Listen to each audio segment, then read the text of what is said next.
and welcome back again to a very cold workshop.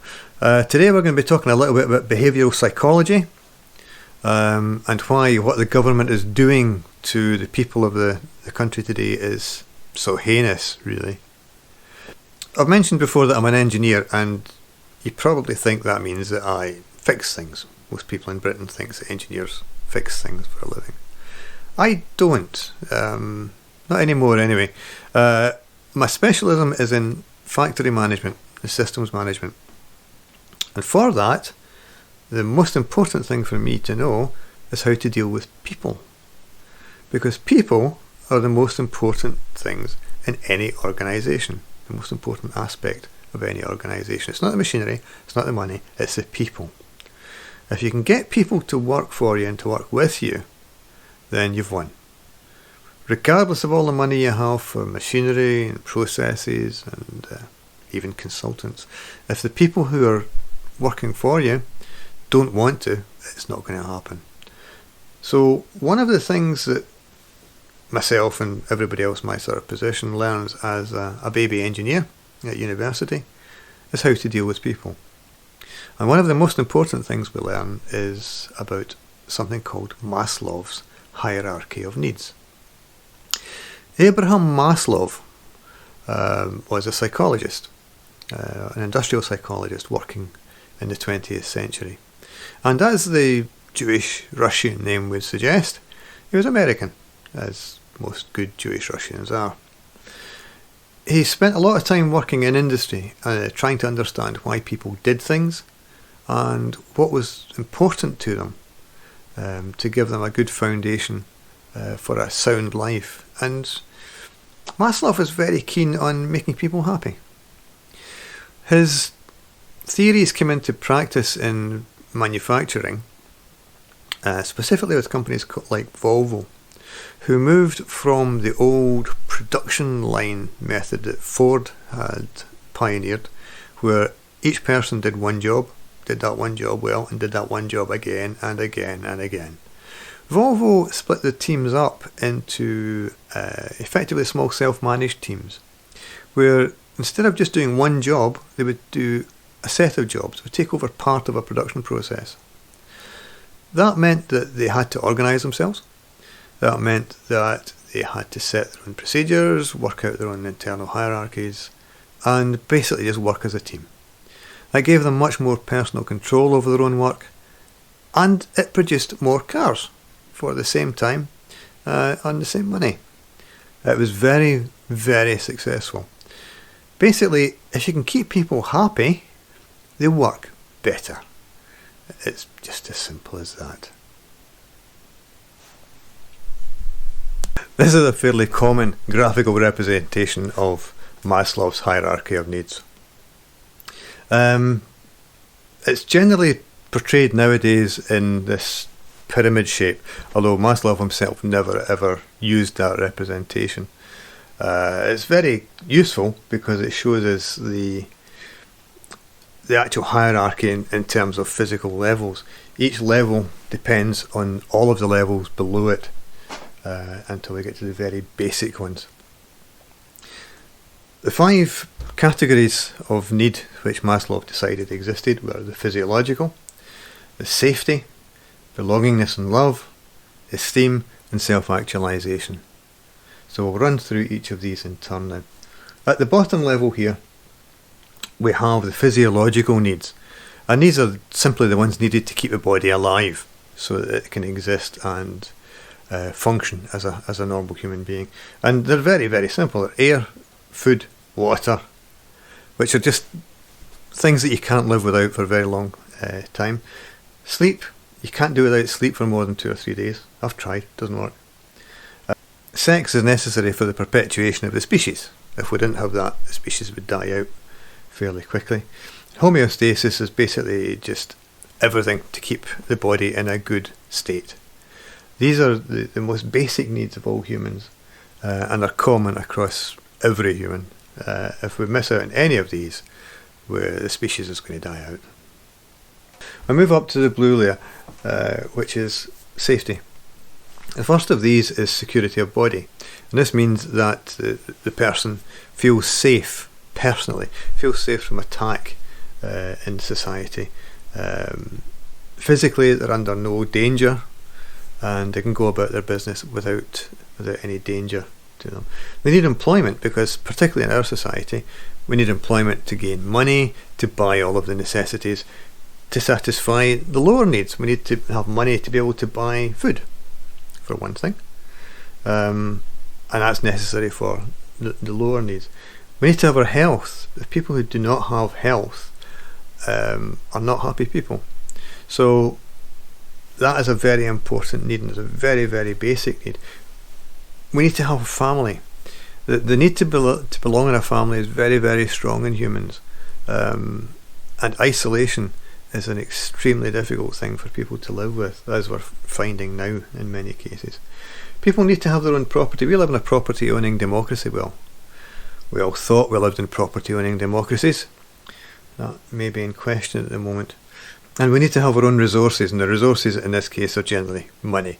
If you have some money, enough money to get by on, generally you're safe. You can buy somewhere to live, somewhere to sleep, you can buy food, and basically just keep yourself alive. The layer above this is belongingness and love. And you can see here that these needs are not intellectual, they're still animal, but they're more esoteric than the physiological ones that we've seen in the two layers below.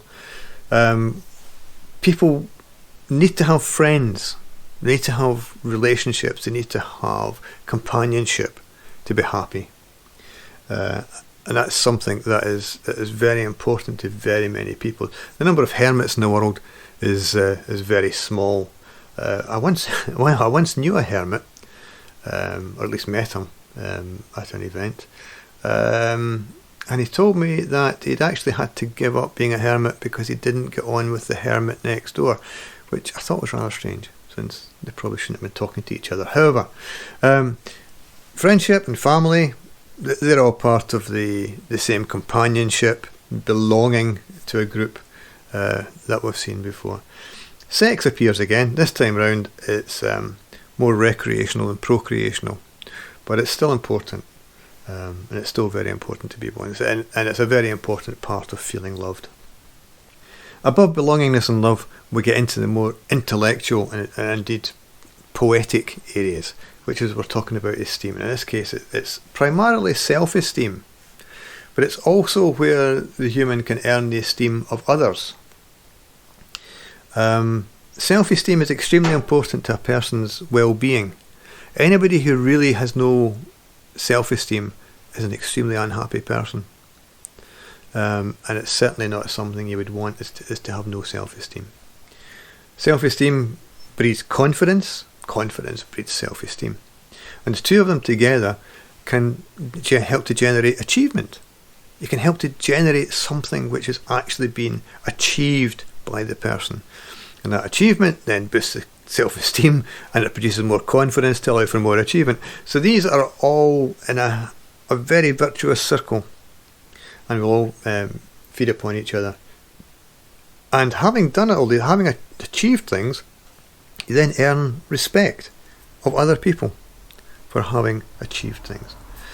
And that respect then boosts your own self-esteem, which helps with confidence, which encourages more achievement. And when you've achieved a reasonable level of esteem, then you move up to the top level, and that is where you become the whole person, the whole happy person. And this is the self-actualization level. And the simplest way to describe it is just as a smiley face. When you have all of these needs below satisfied, you are the complete person, you are in a good state, and you will be happy. It's as simple as that. So that describes all of the things that a person needs to become the most complete and the happiest person that they can be. But any attack on any of these levels will be detrimental to all of the items above it.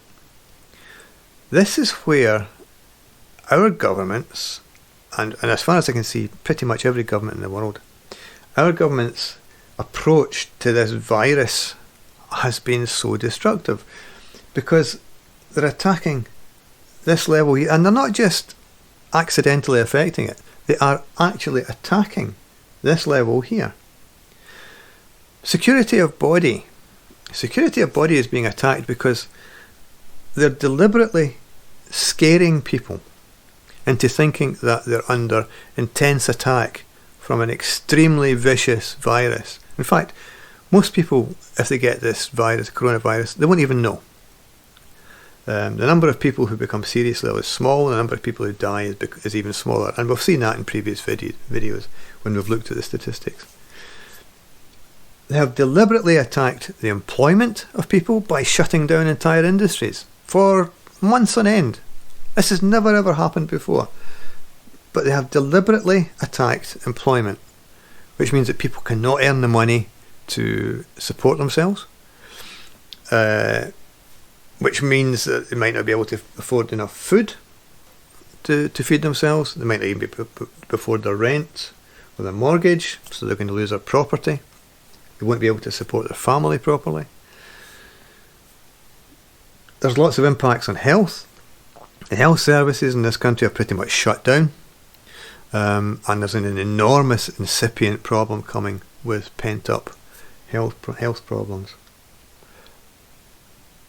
And because they've attacked this level here, these 3 levels above are seriously affected as well.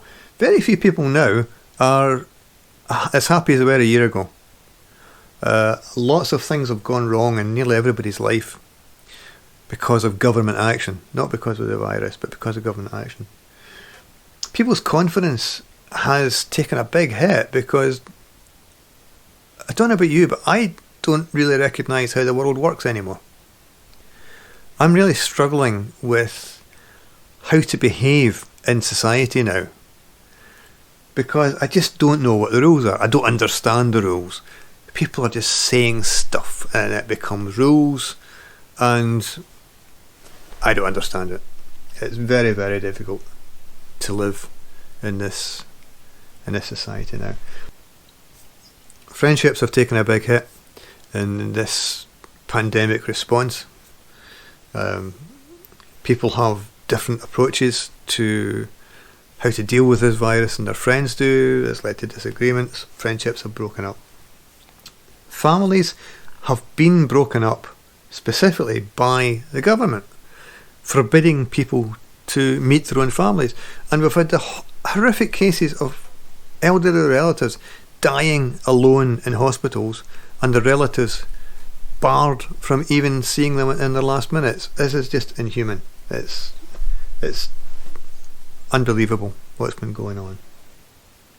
This describes what the government's been doing with all of the scary adverts that they've been running has been so serious. It's been attacking the second level of the hierarchy of needs. And because it's attacked the second level, it's affected all of the levels above, and to an extent the level below as well. It's a deliberate attempt to hurt people. And it can't be accidental. This this group called SAGE, this hubristically group of so-called experts, who appear to have more psychologists and behavioural analysts than biologists, must know exactly what it is they're doing. And we know from some of the published minutes of the early meetings that they decided that people weren't scared enough, and they set out to scare them. And we saw that in an earlier video when Patrick Valence's scary red chart from September last year was shown. It's a deliberate assault on the well-being of people in this country. It's never been seen before. And if we can get through this, I really hope it's never seen again.